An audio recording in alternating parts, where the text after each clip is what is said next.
Independence day यानी 15 अगस्त से ठीक पहले सिक्योरिटी एजेंसीज ने देश भर में एक ऐसा बड़ा ऑपरेशन चलाया जिसने सिक्योरिटी सिस्टम को अलर्ट कर दिया। 14 राज्यों में एक साथ कार्रवाई हुई और 253 लोगों को पकड़े जाने की जानकारी सामने आई।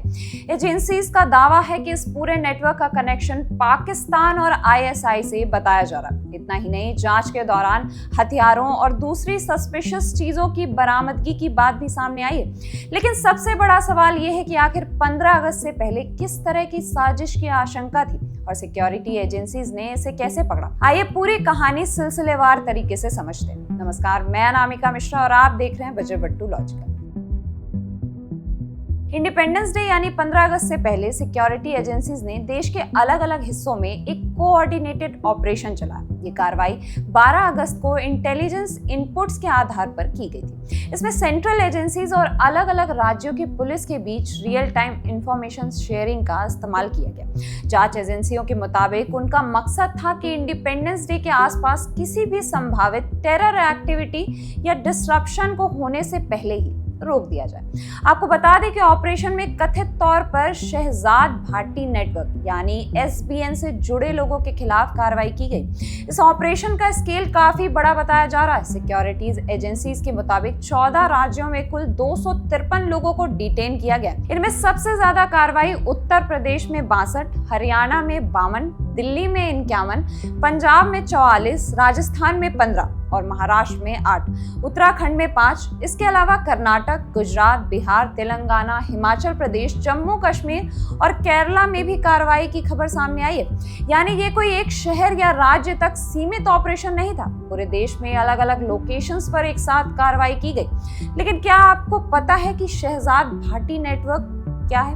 देखिए, सिक्योरिटीज एजेंसीज के मुताबिक इस नेटवर्क का नाम शहजाद भाटी नेटवर्क यानी कि एसबीएन है। इसे Pakistan based gangster terrorist Shahzad Bhatti से जुड़ा नेटवर्क बताया गया और आरोप है कि इसे पाकिस्तान की इंटेलिजेंस एजेंसी आईएसआई का सपोर्ट हासिल था। लेकिन यहाँ एक बात साफ समझना जरूरी है, ये सिक्योरिटी एजेंसीज और गवर्नमेंट सोर्सेज द्वारा लगाया गया आरोप है। जिन लोगों को पकड़ा गया है उनकी इंडिविजुअल भूमिका और अपराध अदालत की प्रक्रिया में ही तय होंगे। सिक्योरिटी एजेंसीज ने बताया कि ये नेटवर्क भारत में वल्नरेबल युवाओं को ऑनलाइन टारगेट करने की कोशिश करता था। ये नेटवर्क ऐसे युवाओं को निशाना बनाता था जो आर्थिक रूप से कमजोर हो या किसी तरह की परेशानी में हो और फिर उन्हें रेडिकलाइज करने की कोशिश की जाती थी। इसके बाद एल्ड नेटवर्क उन्हें अलग अलग गैर कानूनी एक्टिविटीज में इस्तेमाल करता था। इसी वजह से एजेंसीज ने इस पूरे नेटवर्क को सिर्फ एक सामान्य क्रिमिनल ग्रुप नहीं बल्कि नेशनल सिक्योरिटी कंसर्न के रूप में देखा। अब सबसे बड़ा सवाल यही है कि 15 अगस्त का इससे क्या कनेक्शन? देखिए, सिक्योरिटी एजेंसीज का दावा है कि नेटवर्क 15 अगस्त के आसपास कुछ सबवर्सिव एक्टिविटीज की प्लानिंग कर रहा था। यानी इंडिपेंडेंस डे जैसे हाई सिक्योरिटी ओकेजन से पहले एजेंसीज को किसी संभावित खतरे की इंटेलिजेंस मिली और इसके बाद मल्टी स्टेट क्रैकडाउन किया गया। इंडिपेंडेंस डे के दौरान देश भर में बड़े पब्लिक इवेंट्स होते हैं और सिक्योरिटी अरेंजमेंट्स पहले से काफी टाइट रहते हैं। ऐसे समय में किसी भी सस्पिशियस नेटवर्क को लेकर एजेंसीज एक्स्ट्रा अलर्ट रहती हैं। इसी वजह से ऑपरेशन को इंडिपेंडेंस डे से पहले प्रिवेंटिव एक्शन के तौर पर देखा जा रहा है। गृह मंत्री अमित शाह के मुताबिक सिक्योरिटी एजेंसीज को कार्रवाई के दौरान कई महत्वपूर्ण रिकवरीज मिली। इनमें एल्ड IEDs, grenades, pistols, live cartridge और स्पोनेट जैसे जुड़े सीसीटीवी कैमरास का उल्लेख किया गया।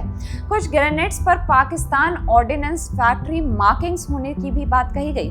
हालांकि इन रिकवरीज और पकड़े गए लोगों की इंडिविजुअल भूमिका की पुष्टि इन्वेस्टिगेशन और आगे की कानूनी प्रक्रिया में होगी। इस पूरे क्रैकडाउन में 80 से ज्यादा एफआईआर दर्ज होने की जानकारी सामने आई है। इसके अलावा 200 से ज्यादा अरेस्ट के बारे में भी रिपोर्ट किया गया। अलग अलग आरोपों के तहत UAPA, BNS, arms act, NDPS act और एक्सप्लोजिव सब्सटेंसेस एक्ट जैसी धाराओं का इस्तेमाल किया गया है। इससे पता चलता है कि एजेंसीज इस पूरे मामले को कितनी गंभीरता से देख रही हैं। सिक्योरिटी एजेंसीज इस पूरे नेटवर्क को पाकिस्तान बेस्ड और आईएसआई बैक्ड बता रही।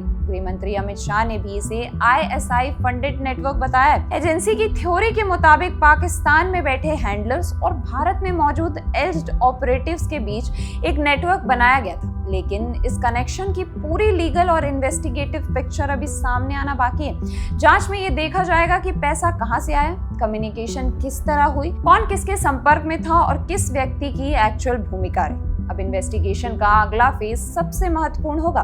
पकड़े गए लोगों से जुड़े एविडेंस की जांच भी होगी, FIR में दर्ज आरोपों की भी जांच होगी और एजेंसीज ये पता लगाने की कोशिश करेंगी कि क्या इस नेटवर्क की गतिविधियां सिर्फ इंडिपेंडेंस डे तक सीमित थीं या इसका कोई ब्रॉडर टेरर नेटवर्क भी मौजूद है। साथ ही जिन लोगों पर आरोप लगाए गए हैं उनके खिलाफ अदालत में एविडेंस पेश किया जाएगा। यानी अभी ये मामला इन्वेस्टिगेशन स्टेज पर है।